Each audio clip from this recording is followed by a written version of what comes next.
If you wear glasses, you know how hard it is to find the perfect pair. But step into a Warby Parker store, and you'll see it doesn't have to be. Not only will you find a great selection of frames, you'll also meet helpful advisors and friendly optometrists. Yep, many Warby Parker locations also offer eye exams. So the next time you need glasses, sunglasses, contact lenses, or a new prescription, you know where to look. To find a Warby Parker store near you or to book an eye exam, head over to warbyparker.com/retail. From ADT comes Trusted Neighbor, the new standard in home access. Through the ADT Plus app, easily grant and automate event-based or scheduled access for neighbors, friends, and helpers. Notify trusted individuals of events like alarms or packages, and set access windows for planned guests or even the dog walker without interrupting your day. Visit ADT.com. When every second counts, count on ADT. Requires ADT Complete Pro monitoring plan and compatible devices. Copyright 2025 ADT LLC. All rights reserved. Ryan Reynolds here from Mint Mobile with a message for everyone paying big wireless way too much. Please, for the love of everything good in this world, stop. With Mint, you can get premium wireless for just $15 a month. Of course, if you enjoy overpaying, no judgments, but that's weird. Okay, one judgment. Anyway, give it a try at mintmobile.com/switch. Upfront payment of $45 for 3-month plan, equivalent to $15 per month required. Intro rate first 3 months only, then full price plan options available. Taxes and fees extra. See full terms at mintmobile.com.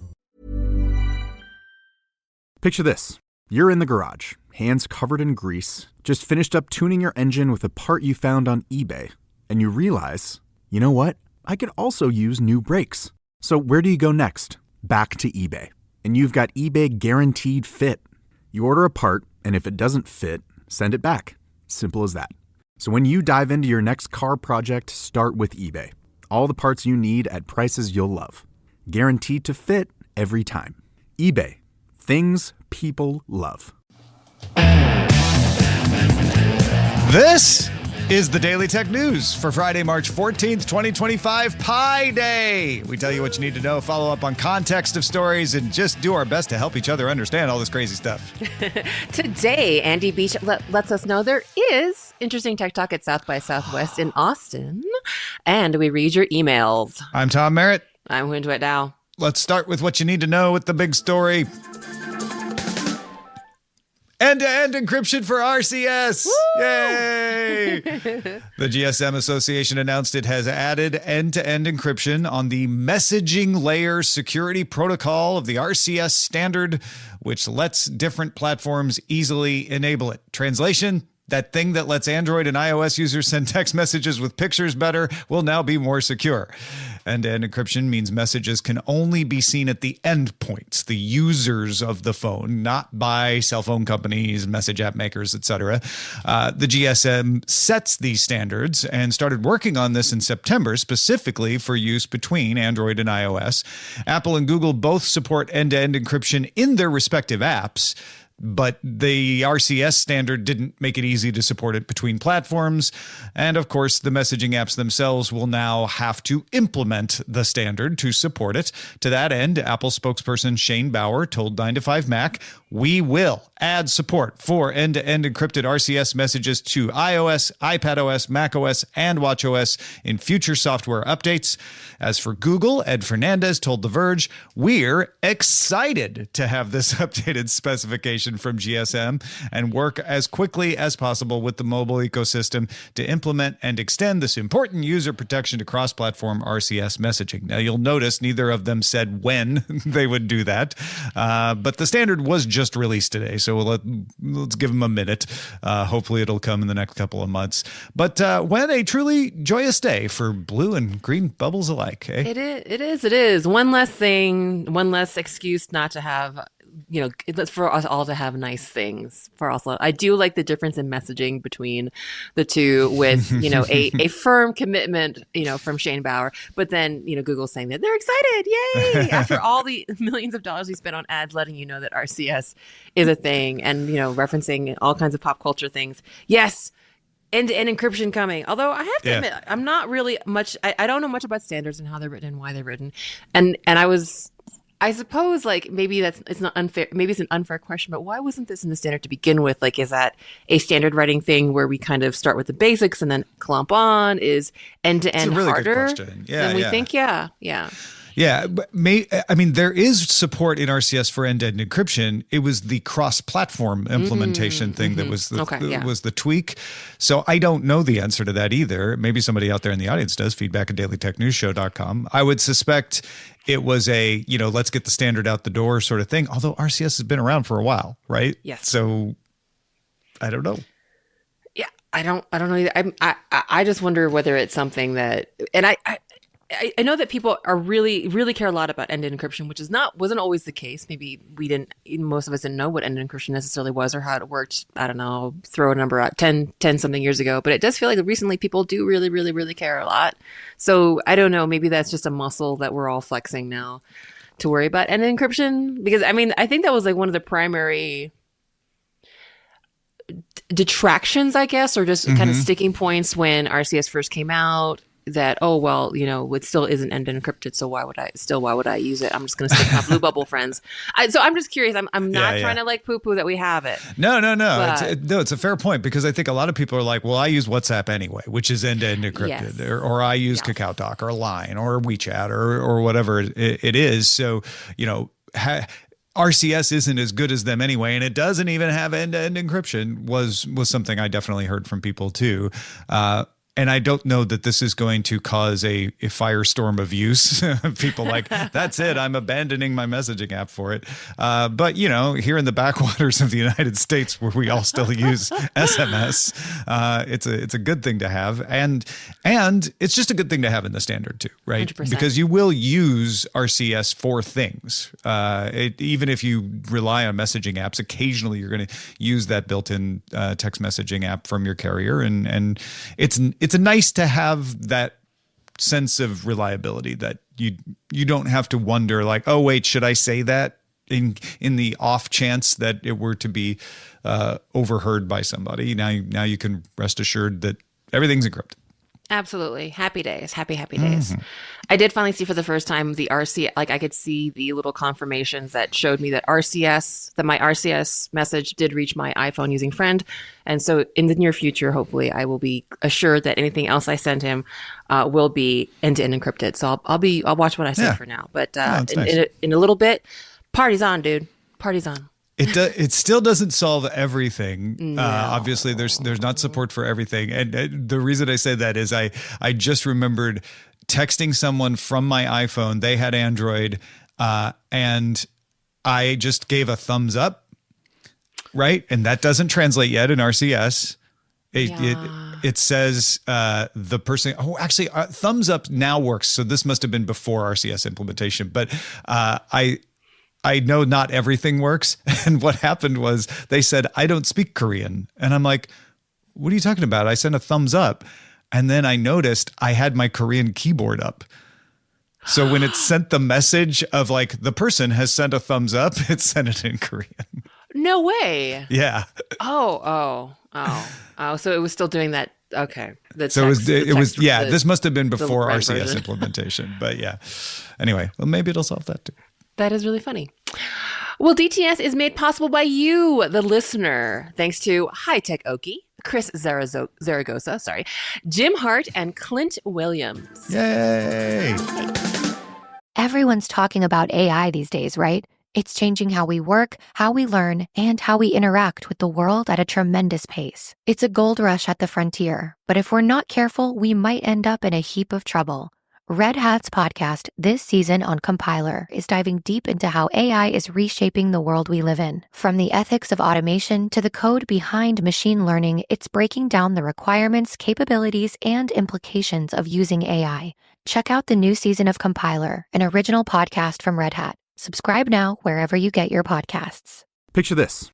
You're in the garage, hands covered in grease, just finished up tuning your engine with a part you found on eBay, and you realize, you know what? I could also use new brakes. So where do you go next? Back to eBay. You can find anything there. It's unreal. Wipers, headlights, even cold air intakes. It's all there. And you've got eBay Guaranteed Fit. You order a part, and if it doesn't fit, send it back. Simple as that. Look, DIY fixes can be major.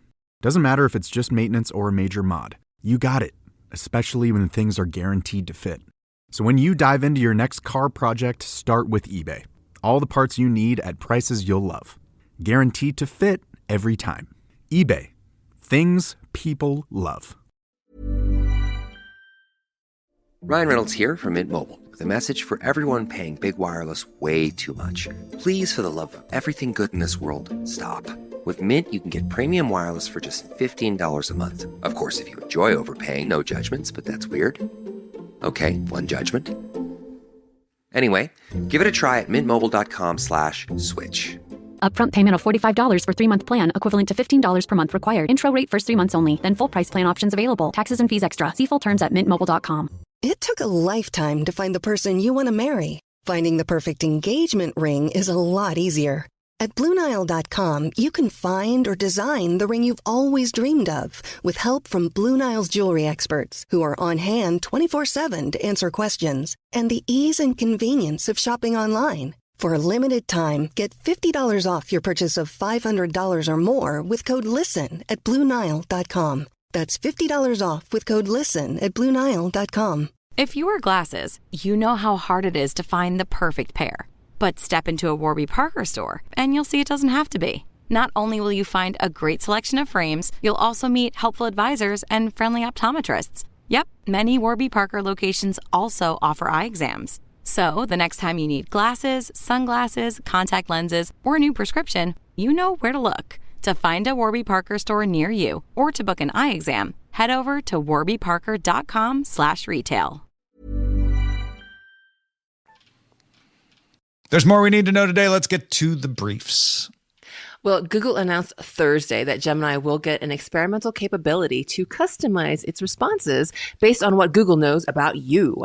So if you already let Google know your search history, map data, shopping patterns, etc., now you can benefit from that, not just third-party advertisers. The service will start with search data before adding other services like photos and YouTube later. But even that could be useful. For example, it could use your recent food searches to inform a restaurant recommendation. The feature uses Gemini 2.0 flash thinking experimental AI model, a reasoning model that double checks answers before outputting them. Always a good idea. As such, it will examine queries to see if the answer might benefit from personal info.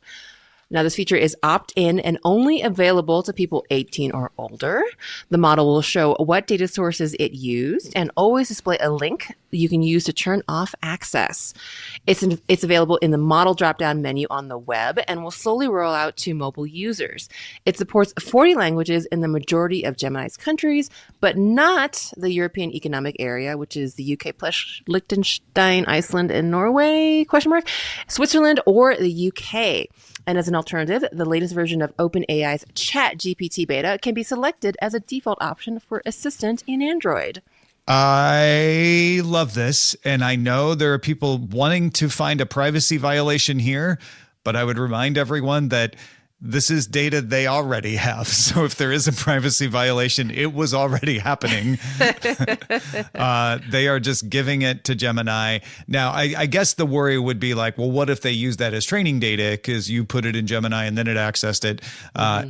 Google says it shouldn't work that way. But for me, I feel like, well, if I'm properly restricting what Google has access to me, and I'm okay with them having certain things, then I shouldn't be less okay with them using Gemini to customize the response, because that's super helpful.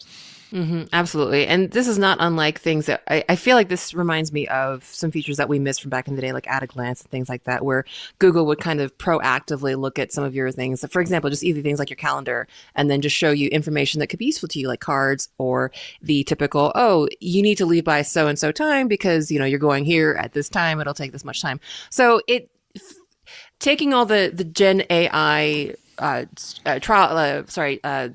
hesitation and things like that. It's not things that we haven't done. Not to say that it's not to say that you should just be like very flippant about where your data goes with Google now that you have it. But I think you're correct. I think this is not different than the kind of permissive, however permissive you are with Google already. Yeah. You should pay attention to what you're allowing Google to have first, and then let them make use of it since they already have it for you. And I think that's good. And they can make use for you of things in Gemini that they are not allowed to make use of for third-party advertisers because of various regulations. So that's good too. I think this is a big advantage for Google over OpenAI because they do know so much about so many people. Always is the advantage with Google. They are, especially for those of us who are like, yeah, they already got my stuff. So do something cool with it. Speaking of Google, they've released a fix for Chromecast second generation and Chromecast audio devices that were returning an untrusted device error. Speculation has been that a baked-in certificate in the devices expired. Google has not said what the bug is, but that seems to be the best guess, and it kind of fits the facts. Connected devices should receive the update. So if you disconnected it, you might want to reconnect it so it can get that update. However, if you try to factory reset, it might not work. And Google says they are working on a further fix for people in that situation. Love to see those second generation Chromecast still trucking it. Sorry that it resulted in this, but that's yeah. It's good. It's good that Google is making the effort to support it. Well, the Cyber Administration of China announced new rules Friday that require service providers to label content generated by a machine as of September 1st. The labels can be visible or in metadata. App Store operators must check with developers and review their labeling mechanisms. Now, some content can be provided without labels as long as it complies with other relevant regulations. Also, good news for Huawei. According to Counterpoint, Huawei's Harmony OS passed iOS in Chinese market share in 2024 to reach 19%. But also, I have bad news for Huawei. Police are investigating several addresses in Belgium and Portugal and have arrested several people on allegations of bribery of EU parliamentary officials. 2 European Parliament offices have now been sealed as a result. The case suggests a criminal organization used excessive gifts, invitations to soccer matches, and full-on direct bribery eventually to benefit Huawei in Europe. So they were masquerading as a lobbyist, but doing more than lobbyists are allowed to do. Huawei has responded, says it has zero tolerance towards corruption or other wrongdoing and will cooperate with the investigation. They're shocked to find this was happening. Well, phone maker Xiaomi said Thursday that it will sell its phones in India with PhonePay's Indus App Store pre-installed. Indus will replace Xiaomi's own Get Apps store. Google Play will continue to be installed as well. Indus App supports 12 Indian languages and promises to charge no fees for in-app purchases. So developers are going to like that. That's a good way to get developers on board, and they've been pretty successful with that. I also find it fascinating that Google Play stays because that's Google's rule. If you want to use the Google version of Android, which Xiaomi is in India, you got to include that. But Xiaomi's like, we can get rid of our own app store. You pay us enough, that's fine. So, PhonePay has a pretty good reputation in India for the most part. So it's familiar, and that's likely to help it too, where people go, oh, I know them, so I'll use their app store. We'll see if it works. 100%. 2 civil rights groups, Liberty and Privacy International, have filed complaints in the UK on Thursday against an alleged UK secret government order. You know, the one that requires Apple to give the government access to user encryption keys for iCloud. Since the reports of such an order surfaced, Apple ended its advanced protection program in the UK, which let users store encryption keys on their own devices, where they would be unavailable to Apple or the government. However, the law does not let Apple acknowledge that they have received an order, so there has been no public confirmation of it. Apple has reportedly filed its own legal challenge to this as well, but they couldn't talk about that either. And a side note to this story, if you go and read about it or if you've heard about it elsewhere, you'll hear the acronym TCN related to these stories. TCN stands for Technical Capability Notice. That is the notice that the government sends to a company when it orders them to have the technical capability to comply with a court order. So you might hear that the UK sent a TCN to Apple. That's them saying you need to be able to comply to a court order. We don't know that any court orders have ever been issued requiring Apple to hand over any information. It's just this TCN says you need to be ready in case we have one. I just like the idea that Apple kind of gave off some not explicit warnings, but just like some body language, as if Apple was an entity that had body language, and Liberty and Privacy International was like, we coming, we got you. Yeah. Just came to its rescue. Yeah, well, it's kind of it's so tortured to explain because you can't say it has happened, because we don't actually know it's happened, but it's pretty clear it happened from their actions. And then this court case from the two civil rights groups has to be like, if this has happened, then we want this to happen. So the court has to go find out. And they also want the Apple challenge to be made public as well. I doubt they're going to succeed on that, but it's interesting that they requested that. Smoke, fire. Yep. Well, Bloomberg's Mark Gurman says Apple will update software later this year to enable live translation in Apple AirPods. Google Pixel Buds and others have had the capability for a few years now. Reuters has 4 sources who identified cryptocurrencies Russia has been using to buy and sell oil with China and India. Russia made it legal to use cryptocurrencies for international trade last summer, so it's not like this is a surprise. Some companies have been using Bitcoin and the stablecoin Tether. Tether is tied to the US dollar, so if you used one Tether, that's $1. Countries like Iran and Venezuela also use cryptocurrencies for international trade. This is far from a widespread movement, but it is interesting to see that the sanctions against these countries are raising the use of international cryptocurrencies. Honhai, aka Foxconn, reported a 13% drop in income and blamed slow iPhone sales in China. The company also makes servers for data centers and expects sales there to double this quarter. The company is building data centers in multiple locations, including the world's biggest AI server assembly plant in Mexico. Foxconn also supplies Nintendo, which will be launching a new Switch later this year. Yeah, this is a confusing one for some people because they're like, wait, Foxconn dropped? Is that bad for AI because of DeepSeek? And Foxconn is saying no, but I guess we'll find out. We'll be fine. We'll be fine. Those are the essentials for today. Let's dive a little deeper into some ongoing stories and follow-up. All right, well, the buzz about South by Southwest Interactive in Austin this year was often about how it was smaller. So today, Tom talked to Andy Beach about what did happen there, from AI to podcasting and more. Andy, thanks for joining us, man, especially to give us the broad overview of South by Southwest. I appreciate it. Yeah, I feel bad. I can only speak to where media and AI overlapped in it, but it really did show up in a lot of different panels. So I want to sort of dive into it. Yeah, I think a lot of people were hearing the message of like, oh, interactive is dying, or, you know, it's shrinking. But there was still really good stuff that you identified here. Take us through some of the highlights. Yeah, absolutely. And I'm referencing a Business Insider article that I thought did a great job of really summarizing a lot of the different diverse perspectives and opinions you were seeing there. But it really boiled down to sort of 4 or 5 memorable areas. One, obviously, was the AI debates.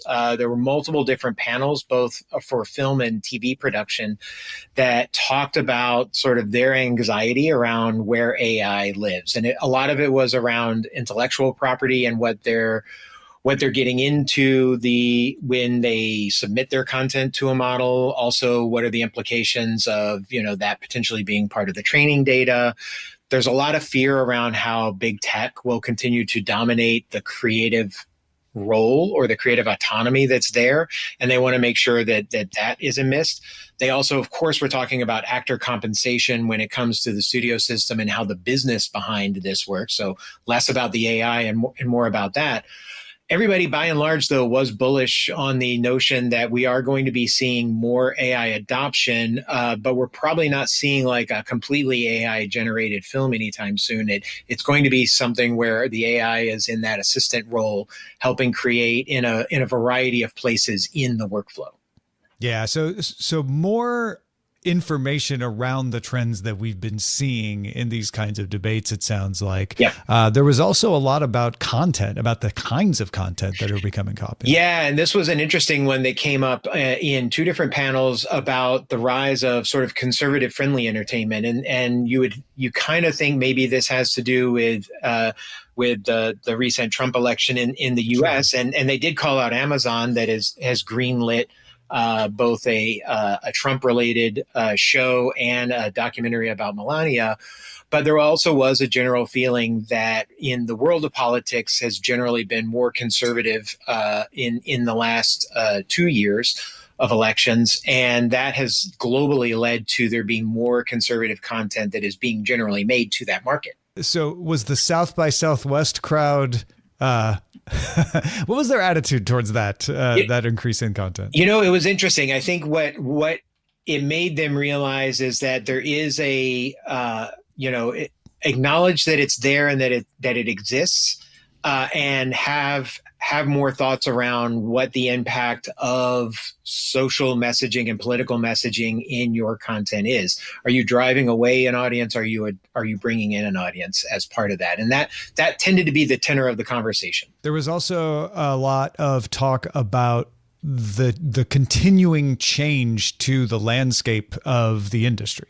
Yeah, these last two sort of go hand in hand, and so I'll talk both about them. But really, the top level was industry fragmentation, which has been a thing that we've been seeing. Now, I've talked recently about how the streaming part of the business is sort of collapsing or contracting, and we're seeing fewer of those. But we are seeing more ways that people want to consume content outside of just a OTT streaming or even traditional cable. We're seeing sort of the mass media monoculture dissolve more and more, and people are consuming their content on YouTube. They're going to Tubi or other fast channels for content here or there, while they're still taking part in some sort of subscriber content. Now, this led to an interesting one that I wanted to talk to you about, and this was really the evolution of podcasting. And really, there was a whole panel around how the production costs of podcasts have come up. We've seen sort of the rise of more boutique style content that's out there, and the notion of series within content. And that's led to video playing a big role in podcasting now, and YouTube being a platform of choice for some of those video-based podcasts. Yeah. And don't get me wrong. I would love to talk about podcasting because I'm a podcaster, but I think this is legit. I think there is something to the fact that podcasting is going through a moment, and it certainly has gone through evolutions before, but in this evolution, it is starting to be treated just as on demand. People have said that before, but it's continued to be a feed. And this is podcasting breaking out of the RSS feed, and YouTube in particular getting a lot of buzz about the fact that more people listen to podcasts on YouTube than on a whole lot of other platforms. What were they saying about it at South by Southwest? Well, the advertisers were there, and they were talking about increased attention to video podcasting in particular, and driving higher dollar value for advertising. Higher dollar value for advertising is always going to drive higher budget possibilities for the productions. And so we're also seeing that, and we're seeing a complexity of the types of things that are out there. This isn't just necessarily podcast as we traditionally think of it, that is sort of either a news or a commentary piece. There is also some fiction-based work and narrative-driven video podcasting that is coming around, just like we've seen audio narrative playing a role for the last several years. I'm tempted to just jump to, here's what I think is going to happen. But I will resist that for a second to point out that for the first time in my personal podcasting career, which dates back to 2005, we got a pitch for an advertiser to do our video. That's not our video podcast, to do our YouTube video specifically.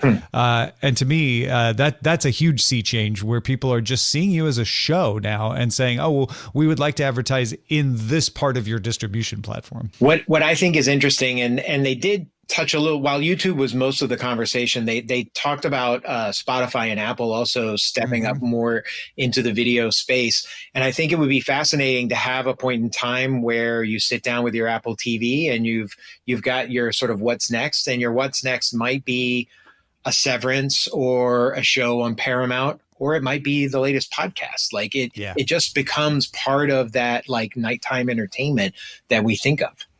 Yeah, and personally, we do that. Our first stop when we sit down at on the couch to watch television is YouTube, to see like, oh, is there any quick stuff to catch up on? Any longer things that we want to make sure we don't miss, and watch later. And then we might go to that, what's up next row on our streaming box, and then watch the Severance or K-drama or whatever else we're watching. I think it'll make for an interesting topic, and I think we've seen a number over the years. We've seen a number of sort of, in particular, YouTube stars get broadcast deals. I think this might be broadcasters getting into the video podcast business more and more.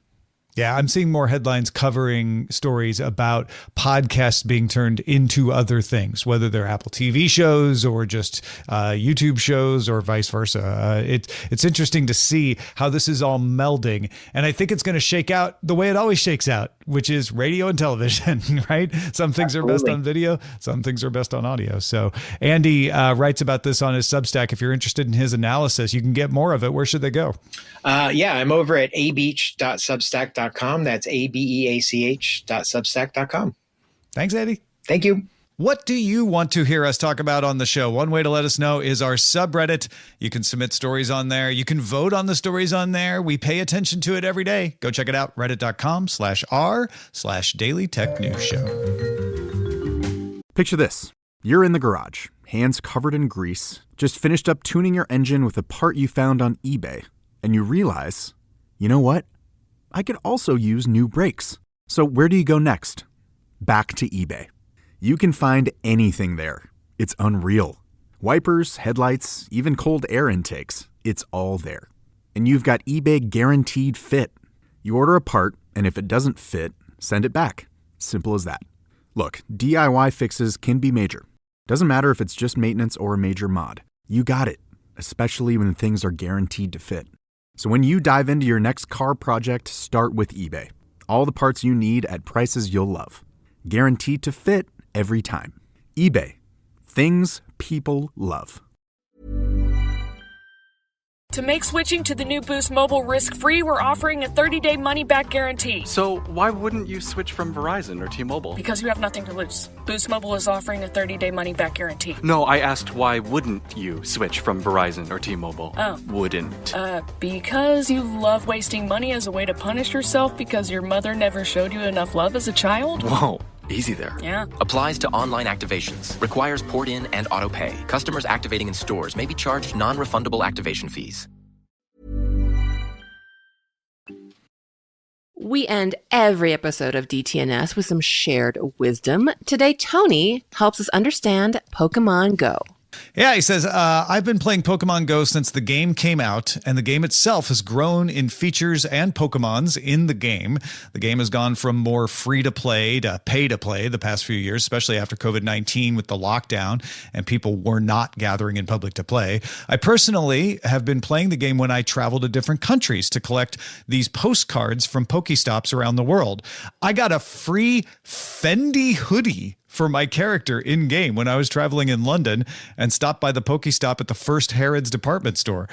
Currently in Pokemon Go, McDonald's around the world are Pokestops that players can interact with and gather and battle Pokemons. We get free items in-game, no free food, but I'd like a side of fries with my Pikachu. I got really excited about that Fendi hoodie for a second there. Yeah, I wrote, this is Tony Wang, by the way, if anyone knows him from the wider podcast verse. And I asked him, I was like, wait, Fendi? Like, and he's like, yeah, it's an actual Fendi hoodie. So, if you're wondering what folks are going to be doing with the Pokemon now that it's been sold, this is what they have been doing. Thank you, Tony, for giving us the lay of the land. Mm-hmm. Thanks to Andy Beach and Tony Wang for contributing to today's show. Thank you for being along for Daily Tech News Show. The show is made possible by our patrons. Patreon.com/DTNS. DTNS also has a live version if you want to hang out and chat with us. YouTube and Twitch is the place to go for that. You can find out details at dailytechnewsshow.com. Talk to you tomorrow.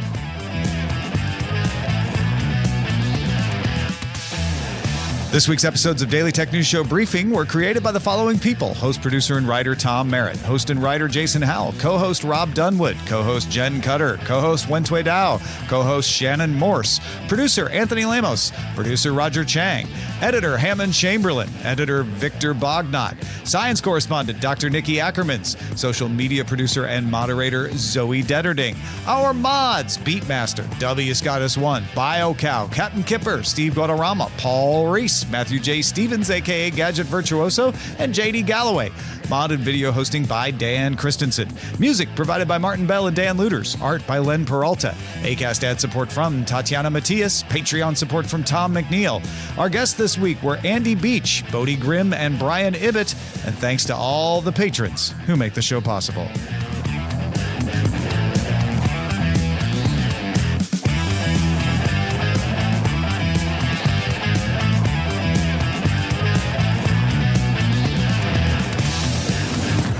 This show is part of the Frog Pants Network. Get more at frogpants.com. Diamond Club hopes you have enjoyed this program.